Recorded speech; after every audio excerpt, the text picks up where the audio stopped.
Ahí en pantalla aquí a nuestro amigo que llegó puntual en el día de hoy, así que estamos llegando a la hora. Muy bien. Gracias, amigo mío, hasta más rato, que esté muy bien. Saludos también para Francisco Álvarez, nos encontramos más tarde. Chao. Eso. Ya, pues, nos quedamos entonces con nosotros, digamos, con nosotros, nos quedamos todos nosotros unidos, nosotros mismos. Ya, te abro el micrófono, loco, ¿cómo estás? Bienvenido. Bien, bien, hola, ¿cómo están? Muy bien. Segundo día que vengo llegando ahora. No, bien. Y viene de la playa, ¿usted de dónde viene? Es que hace calor ahora. No te puedo creer. Sí, primero partió el día así como que iba a llover, así como torrencialmente, al final no llovió nada, ¿cierto? ¿Ya? Algunos chubascos más hacia el sur en la costa y hacia la cordillera, ¿cierto? Pero acá nada, ninguna gota importante. Y luego abrió el sol y fui a la feria y me dio calor. Y aquí estamos. ¿Y no te pusiste chor entonces? No. Faltó poco. No da para chor todavía. No da para chor, ya, okay. Oye, Francisco Álvarez, ahí aparece en pantalla, ¿no es cierto? Como todos sabemos, que es médico farmacéutico, docente, ex Seremi de Salud, buen amigo, panelista, digamos, hace mucho tiempo aquí en el Ponte Online, así que vamos a ir revisando varias cosas.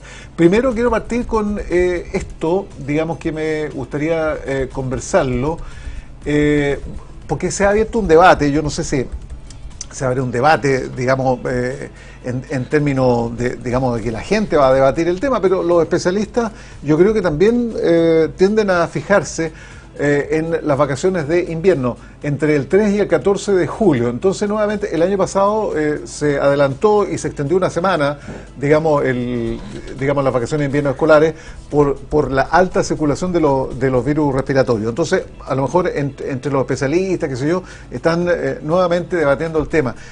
¿Qué sugieres tú? ¿Tiene alguna validez? ¿Se logra? ¿Se consigue algo con esto? Es que lo que pasa es que se puede correlacionar, lamentablemente todas estas decisiones, a lo mejor a uno le gustaría tomarlo con harta anticipación para que los papás se preparen, pero en el fondo lo que hacen los epidemiólogos es revisar, ¿cierto?, cómo va evolucionando la cantidad de virus respiratorios para decir, mira, en esta fecha, que yo creo que probablemente sea entre la quincena de junio y la quincena de julio, se alcanza el pico de virus respiratorio, por lo tanto ahí sería positivo que los niños no fueran al colegio para evitar que se contagien y la pasen mal, ¿cierto?, se enfermen, porque además tenemos que pensar que la mayoría de los niños estuvieron 2 años encerrados y eso lamentablemente tuvo un impacto negativo en cuanto a la maduración de su inmunidad y por lo tanto ahora estamos viendo lamentablemente muchos chiquititos con influenza, con virus sincicial muy grave en la UCI por eso mismo, así que yo creo que es una medida que habría que evaluarla, ¿cierto? Pero ojalá con la mayor anticipación posible y no tan encima. Nosotros ya no sirve para este año. Nosotros podemos proyectar, la medida se podría tomar como mínimo, así como con el mejor escenario 2 semanas antes, pero lo ideal para los papás que por lo menos un mes antes ya sepamos, ¿cierto?, si se va a hacer o no. Ahora, es una medida que puede servir, sí, pero ahí el ministerio tendrá que tomar la decisión si la va a tomar o no. Hay que jugársela. Hay que jugársela nomás, pero tomando en cuenta que eso no tenga un impacto negativo con el calendario escolar, ¿ya? ¿Por qué? Porque en el fondo, cierto, toda ausencia desde el punto de vista de la educación tiene un impacto negativo en el desarrollo cognitivo. Y estamos súper atrasados, imagínate. Sí, si hoy día aplicamos un CIMSE es un desastre, es un desastre seguro. Así que es una medida difícil desde el punto de vista educativo, pero del tema de la salud es importante considerando de que este invierno va a estar muy duro, independiente de que la OMS haya dicho que se haya acabado la pandemia. A mí, más que el COVID, le tengo miedo a los otros virus, al virus sincicial y a la influenza, que sí puede afectar de forma muy fuerte a las personas mayores y a los más chicos. Oye, me habían preguntado también si la gente que tuvo en un momento COVID y que resultó, digamos, sin mayores inconvenientes, ¿tienen una debilidad mayor frente a los temas respiratorios que vienen en el invierno? ¿Se entiende la pregunta, no es cierto? Sí. Yo tuve COVID, ¿me va a afectar más el invierno? O sea, se ha visto un fenómeno que se llama long COVID, que desarrollan las personas que tuvieron COVID, ya sea leve o grave, donde se ha visto que han aparecido otras enfermedades asociadas, ¿ya? En ese sentido puede ser que hay un grupo de personas que estén presentando este long COVID, ¿cierto?, en que pudiesen estar un poquito más débil respecto a estos virus. Pero yo diría que en general, Jorge, independiente de este long COVID, ¿cierto? Todos estuvimos, entre comillas, escondidos, guardados, encerrados, 2 años. Por lo tanto, estamos todos más proclives a desarrollar resfriados más fuertes, en general. Eso nos va a pasar a todos, independiente si tuvimos COVID o no, ¿ya? Ahora, en cuanto a la exposición de los virus, si por ejemplo hoy día me resfrié, muchas personas me dicen, Pancho, me resfrié la semana pasada, así que estoy salvado del invierno. No, porque usted se puede contagiar de cualquier otro virus. Rinovirus, rotavirus. Me afectó una gripe así, pero súper benigna, como digo yo.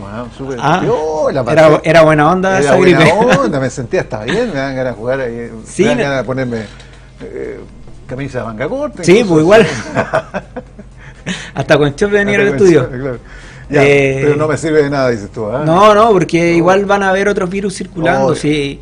En el fondo tenemos que cuidar. No es uno el que ataca, pues. No, son muchos: adenovirus, rotavirus, rinovirus, otros coronavirus, influenza sincicial, son muchos virus. Entonces, ahí la recomendación es que cuidamos por lo menos a los que están más indefensos en la casa, como las personas mayores y los más pequeños. Ya. Oye, yo quiero aclarar al tiro porque yo tomo mucho de estos, ¿cómo se llama? Endulzante, que se llama. Ya. Y ahora me sale una recomendación, la OMS, yo no sé si pescarla, ¿no? De repente, porque sale con cada cosa. ¿Qué hacemos? Porque dice que provoca problemas cardiológico, digamos, a futuro, a largo plazo, estamos hablando, pero dime, ¿quién no te trae problemas a largo plazo? O sea, todo lo que comemos hoy en día, o sea, claramente, cuando uno, mira, de repente, donde compra uno la fruta o la verdura, aquella fruta o verdura que es ultra orgánica, ¿cierto? Que no tiene casi ni químicos, ¿cierto? ¿Cuánto dura? 2-3 días. Claro. Pero imagínense que la mayoría de la fruta y verdura, hoy en día estamos hablando de que su composición es transgénica y hace que duren mucho más tiempo, ¿ya? Entonces ahí ya tenemos un factor de riesgo. Otro factor de riesgo, por ejemplo, consumir fiambre, ¿cierto? Mucha sal. Y por otra parte están los endulzantes. Ahora, lo que dice la OMS no es que la OMS se le haya ocurrido un día para otro. Esta cuestión viene hace rato, porque hay muchos estudios que dicen que obviamente el ser humano está acostumbrado a digerir el azúcar, ¿ya? Pero no precisamente el azúcar, el kilo de azúcar que yo compro, el azúcar, por ejemplo, de las frutas, el azúcar de las verduras, el azúcar que viene en general de los alimentos que consumimos. Entonces, ¿qué se ha visto que con los endulzantes? Aquellas personas que reemplazan totalmente cualquier tipo de consumo de azúcar por endulzante, eso puede afectar a la flora intestinal y por lo tanto hay aumento de riesgo de enfermedades cardiovasculares, aumento de diabetes, aumento de diabetes, sí. O sea, yo evito consumir azúcar precisamente para la diabetes y me va a producir diabetes. Sí, lo que pasa es que como cambio el hábito de reemplazar el azúcar de cualquier tipo por endulzante, eso también afecta el metabolismo o cómo enfrento de mejor forma la regulación del azúcar o de la glucosa en la sangre. Por eso la OMS hace esta recomendación que dice, y es muy chistoso lo que está pasando ahora, Jorge, porque el otro día fui al Jumbo y toda la gente comprando azúcar, así como que, oye, compremos azúcar y endulzantes no. Lo que fueron a Mendoza a comprar fueron hasta Mendoza a comprar. Claro. No, la recomendación es que se aproveche el azúcar de las frutas. Es la recomendación de la OMS, lo natural. No que usted vaya a comprar kilos y kilos de azúcar, no. Y respecto al endulzante, tampoco es que uno deje de tomarlo totalmente, sino que señala que tenga un consumo bastante discreto, no que abuse también de los endulzantes. Pero espérate, es que esto del azúcar uno lo consume no solamente con el tecito, el cafecito. Con el café, tú lo consumís de manera indirecta en muchos productos. El pastelito, ¿cierto? Y el azúcar está en los embutidos, también hay azúcar de repente. Pero lo importante de esto es que, claro, las personas adopten un hábito más saludable de que si van a consumir algún tipo de azúcar, que sea natural, ¿cierto? Como la fruta. Y en cuanto a los endulzantes, en las personas que ya son diabéticos, la OMS dijo que no tenían mayores problemas porque ya tenían diabetes. Pero esto no es algo nuevo. La OMS se demoró mucho tiempo en tomar una decisión sobre esto, porque los primeros estudios, Jorge, son de hace 20 años atrás. Con la sacarina principalmente, pero ahora tenemos sacarina, stevia, tagatosa, La he probado todas. sucralosa, todo. Oye, y además que debo advertir también que yo, claro, le he hecho como 35 gotitas a la cuestión, pues, entonces igual Tiene una más, ingesta notoria, digamos. tiene más gotas que agua ese té o café. Bueno. Sí. No, pero la recomendación es Pero esa. ¿sabes qué? Me quedo más tranquilo. O sea, de adentro por lo menos estoy conforme Sí, y estoy haciendo... pero lo que pasa es que digamos. abusamos mucho de lo endulzante y por lo tanto eso también afecta a nuestro metabolismo. Si nuestro metabolismo no está adaptado a lo largo de la evolución humana para poder ingerir estos Ya, endulzantes. pues, oye, y todos los productos que tú consumes que no viene con azúcar, ¿vienen con esto otro? Ojo, otro dato que me dio una nutrióloga el otro día. Muchas personas consumen productos sin lactosa y creen que es más bajo en azúcar. No. Los productos que no tienen lactosa tienen una mayor ingesta de azúcar. Ahora, ¿para qué personas debiese quedar reservados esos productos sin lactosa? Justamente para las personas que tienen alguna intolerancia o alguna alergia a la lactosa, ¿ya? Pero el resto de las personas que pretende bajar de peso porque está comprando algo sin lactosa, error. ¿Por qué? Porque al no tener la lactosa, usted está consumiendo una mayor ingesta de azúcar directa. Ya. Ese es otro dato que me dio el otro día una nutrióloga. Oiga, amigo, ¿entremos a la ISAPRE o tiene otra Sí, cosa previa? no, entremos a la ISAPRE Ya. que han preguntado harto sobre ese tema. Oye, es que mira, se nos complicó mucho el Sí. panorama. Hay una encuesta que es Data Influye de mayo que arrojó que el 71% opina que el gobierno debe viabilizar el cumplimiento de la devolución de la ISAPRE por cobro excesivo de los cotizantes. ¿Ya? 71% se compone del 36% que considera que el gobierno debe obligar a las ISAPRE a que paguen toda la deuda. 36%, ¿no es cierto? Aunque quiebren. Y el 35% que debe colaborar con prudencia en una solución gradual. 15% en tanto dice que el gobierno, o cree, ¿no es cierto?, opina que debe liderar un proceso de cierre de las ISAPRE y finalmente un 8% que se debe hacer todo lo posible para salvar a la industria. En el tema constitucional, 30%, bueno, ya ahí nos fuimos a otro tema ahí con Data Influye, pero ¿qué es lo que refleja esto? 36% está de acuerdo con que las ISAPRES paguen aunque quiebren, que es una cifra, digamos, Es significativa, notoria, digamos. pero es menor comparado a la gran mayoría de las personas que sí está de acuerdo que paguen, pero que sea algo viable, ¿ya? Lo que propone el gobierno sin duda es un problema. ¿Por qué? O sea, ya generó varios problemas. Lo primero es que la oposición tiró otro proyecto que al final netea un poco el tema de la devolución. Y salió otro más. Y salió otro más. Sí. ¿Y cuál es el problema? O sea, acá, entre todos los proyectos de ley que se van a plantear, porque esto también se puede refundar y se puede hacer un proyecto mucho mejor, es que se viabilice el pago, porque las ISAPRES tienen que pagar sí o sí, pero que permita que realice este pago de forma tal que a nosotros nos llegue la plata, ¿cierto?, a todos los usuarios de la ISAPRE, y que por otra parte eso tampoco tenga un impacto negativo en cuanto a la inestabilidad de la ISAPRE respecto a esas casi 3 millones de personas que están en ISAPRE que podrían colapsar el sistema público. ¿Ya? Eso es una cosa. Pero por otra parte se generó otro efecto negativo, además de estos proyectos paralelos, lo que te dije la semana pasada, de que Banmédica ya solicitó la opinión de un arbitraje internacional que era esta comisión que depende del Banco Mundial, que generalmente tiende a fallar a favor de las empresas. ¿Y cuál es lo peor de esto, Jorge? Que si eso ocurre, todo este fallo de la Corte Suprema queda en nada. Y al final no nos llega la plata y la ISAPRE van a tener cierta inmunidad respecto a la tabla de factores y de subirnos los planes. Ahora, es re complicado porque este es un proceso que pasa también por un tema político profundo, digamos, en el sentido de que, bueno, las instituciones están funcionando, el poder del Estado, ¿no es cierto?, que en este caso que es la Corte Suprema, que es la justicia, indica, ¿no es cierto?, tiene una resolución que se tiene que cumplir. Eso es lo que ha insistido abiertamente el gobierno, ¿no es cierto? Ahora, lo que ha dicho las ISAPRES ahora último, ¿no es cierto?, es que esto en septiembre, hasta aquí no llegaríamos en septiembre, o sea, así de apremiante es la situación, pero también no se puede entender ni se puede apañar, digámoslo en esos términos, ¿no es cierto?, una idea de que ellos salgan indemnes, ¿no es cierto?, que no paguen nada y que simplemente se suban al barco de la indiferencia y que se lo arregle los demás, ¿no es cierto? Que se lo arregle el gobierno, que haga nuestra legislación, nosotros no pagamos nada, ni se hacen responsables tampoco de esta deuda. Sí, mira, yo creo que hay mucha especulación de muchas cosas. A mí lo que más me preocupa es que cuando uno se cambia de ISAPRE a FONASA o viceversa, hay 6 meses que uno no está protegido. Sí. Bueno, entonces vamos a tener a pacientes en 6 meses en la nebulosa, que van a decir, chuta, no tengo la plata, ni siquiera para comprar o para llegar hasta fin de mes, menos voy a tener para salud. Entonces eso puede generar otro problema de salud pública. Y se está ocurriendo. Aparte de emigrar, pero se están cambiando entre la ISAPRE. Bueno, pero ahí también hay una preexistencia, porque te van a decir que, claro, te van a aceptar, pero después todas las preexistencias te las van a reconocer.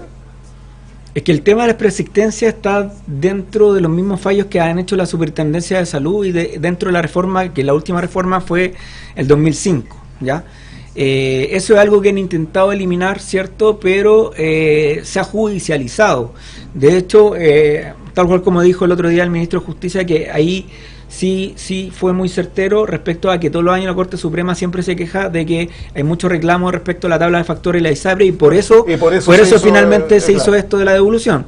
Que la Corte Suprema dijo, ya, paremos la chacota, y aquí eran, no sé cuántos miles de casos, no sé, eran miles de casos, y en el fondo, imagínate tener, o sea, con el nivel de delincuencia que tenemos hoy día, o nos centramos, ¿cierto?, en que los delincuentes no anden en la calle libre, o nos centramos en resolver toda esta judicialización que tienen con la ISAPRE. Así que por eso la Corte Suprema tiró este fallo. Pero ahora, ojo, yo creo que esta cuestión se va a solucionar, pero tenemos que tomar en cuenta que hay una política de comunicación respecto al gobierno que quiere insistir en este proyecto, ¿cierto?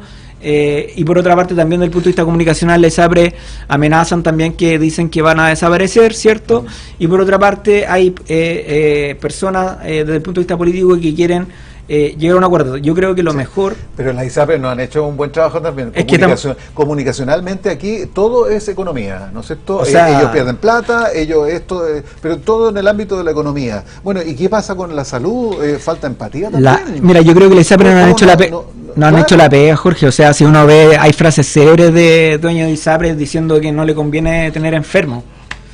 Y muchas de esas frases que en el fondo también ha hecho que las personas no estimen mucho la ISAPRE, por lo tanto, por eso ahora, tenemos un 36% que dice que les da lo mismo si quiebran o no. Ojo, que independiente, que a veces funciona bien la cosa, ¿no es cierto? Porque tú cuando estás en una ISAPRE de repente te devuelven, está bien, está funcionando bien el sistema, pero independiente de eso, la imagen que uno asume, ¿no es cierto?, de una ISAPRE es que siempre te están cobrando, siempre te están subiendo, te maltratan en eso y no le interesa a la persona, ¿no es cierto?, el paciente en el fondo. No, es pura plata esta cuestión. Marginar lo que es al máximo. Yo creo que ahí la ISAPRE está al debe, y esto de amenazar, decir que se van a quebrar, bueno, también están un poco desesperadas, porque si efectivamente le hacen pagar todo eso de un día para otro, claramente van a entrar en problemas. Ahora, ¿van a quebrar toda la ISAPRE? No creo. Hay algunas que tienen mayor espalda que otras, ¿cierto? Sí. Y por otra parte, tal cual como lo dijo el superintendente de salud el otro día, no a todas les va a afectar de la misma forma en cuento a esta devolución. De las clínicas que están asociadas y todo.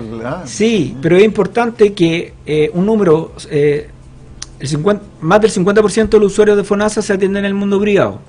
O sea, por lo tanto, las clínicas tienen sus pacientes que vienen de FONASA, pero ahora el otro 50% es sí o sí ISAPRE. Entonces igual es un factor desencadenante que pudiese quebrar clínicas. Todas las clínicas no creo. Ya, entonces pero algunas sí. Tenemos la posición del gobierno, ¿no es cierto?, la ley corta, que es lo que se está tratando, pero que no ha avanzado del todo. Está la de la oposición, ¿no es cierto?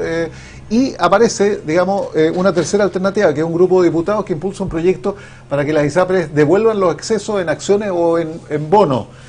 Será ingresada, tengo entendido que en la tarde de hoy, ¿no es cierto?, a la Cámara, y que establece un mecanismo voluntario de compensaciones de deuda de ISAPRES con los afiliados, convirtiéndolas en acciones, en bonos a favor de estos últimos. Ahora, las ISAPRES ni siquiera han dicho cómo pueden hacer un plan de trabajo, digamos, para devolver. O sea, y de hecho estaban en una mesa de trabajo y se salieron. No, pues por eso te digo. Entonces tampoco han hecho la pega, así que las ISAPRES tienen que colocarse en la postura de plantear una solución a esto. Pero no una solución que diga no vamos a pagar nada, o sea, si están jodidos. Claro. Aquí claramente si se ha judicializado el tema de la ISAPRE porque claramente están haciendo cosas que no son lo más justas para todos los usuarios de ISAPRE. Oye, y lo que ha dicho Carolina Toá, dice que estarían dispuestos el gobierno, ¿no es cierto?, el Ejecutivo, de flexibilizar esta ley corta, que se pueda manejar, hacer más suave, suavizar. El ministro de Justicia, Cordero, ¿no es cierto?, ha señalado que esta es una estrategia del terror, y hay algo de cierto también en eso, ¿no es cierto?, porque depende del punto de vista, ¿no? Hay quienes defienden a la ISAPRE y dicen, no, es una realidad más que una estrategia del terror. Pero aquí se está hablando de simplemente por parte de la asociación de ISAPRE que hasta septiembre llegamos nosotros, no hay mucho más que hacer. Entonces, bueno, es extremo, digamos, el tema, pues, si no es mucho. Mira, desde el punto de vista de estrategia, yo creo que es mucho más suave, digamos, que eso, ¿no? Yo creo que hay dos principalmente. La proactividad de que la ISAPRE planteen un plan, que no lo han hecho. Y la segunda es esta política del terror, que también es verdad, o sea, si no es mentira. Pero el gobierno también juega mucho eso, al tema de la política del terror. Entonces, en el fondo, depende del día. Yo creo que en política le conviene a cada persona decir si la oposición o si los privados o si el gobierno están jugando o no a la política del terror. Yo creo que aquí, sin duda, el gobierno ya ha bajado un poco el tono. Ahora que haya dicho flexibilizar, o sea, está cachando que no tiene el apoyo suficientemente en el Congreso. Y que no hay muchas posibilidades. Sí, ahora, ojo que también, ¿qué pasó? Digamos que no tiene todo el apoyo en el Congreso. Es también porque, digámoslo claramente, no es un ejecutivo, no es una administración, no es un gobierno que tenga espaldas políticas en el Parlamento. Sí, eso es evidente. Lo propio le pasó a Piñera también, ¿no es cierto? Cuando habían mociones, se bypaseaban la idea del Ejecutivo y lo estaban parlamentarizando, ¿no es cierto? Como se habló en su momento, ¿no? Y le sacaron 2 ministros. Claro. Entonces, en el fondo, o sea, si el gobierno insiste en la jugada de tratar de imponer su agenda sin llegar a acuerdo, claramente, y como se ha dicho mucho, solamente va a administrar el Estado tal cual como está. Y ahora, más encima para su imagen, o sea, si ellos quieren mejorar su imagen, con esta política que establecen una ley, después dicen no, la vamos a flexibilizar y al final van a cambiar toda la cuestión. O sea, no esperen que vaya a mejorar la impresión de las personas del gobierno, o sea, va a seguir bajando. La pega acá es tratar de llegar a acuerdos, independiente que ideológicamente piensen distinto. Acá tenemos que llegar a acuerdos para que las políticas públicas puedan fortalecer las cosas que las personas más necesitan: más seguridad, mejor salud y mejor educación. Ok, bueno, esas son opiniones políticas y, como siempre decimos, usted podrá estar de acuerdo o no de acuerdo, pero de eso se trata, ¿no es cierto?, la política, siempre tener una posición, asumirla. Bueno, a propósito de política, pues el expresidente Sebastián Piñera se refirió también a la polémica por estas declaraciones y la decisión de la Corte Suprema. ¿Y qué es lo que ha dicho? El sistema de salud privado está viviendo una gran crisis y sería muy malo que más de 3 millones quedaran sin la atención de salud privada. Por eso nosotros impulsamos un sistema mixto, la política, que haya salud pública, FONASA, pero que también haya salud privada, dice. Agregó que no es una decisión que le corresponde al presidente o a la ministra de Salud, le corresponde a cada familia libertad de elección. El mandatario se refirió, el ex mandatario, a la decisión de la Corte Suprema, dice que se cumplan las leyes y los dictámenes de la justicia, eso es básico, pero en forma realista, no a costa de sacrificar y crear un monopolio estatal de salud, que todos sabemos lo único que va a hacer es aumentar la lista de espera, deteriorar la calidad del servicio. Bueno, viene a reflejar, digamos, la posición política clara, ¿no es cierto?, de un lado, de una tendencia y otra.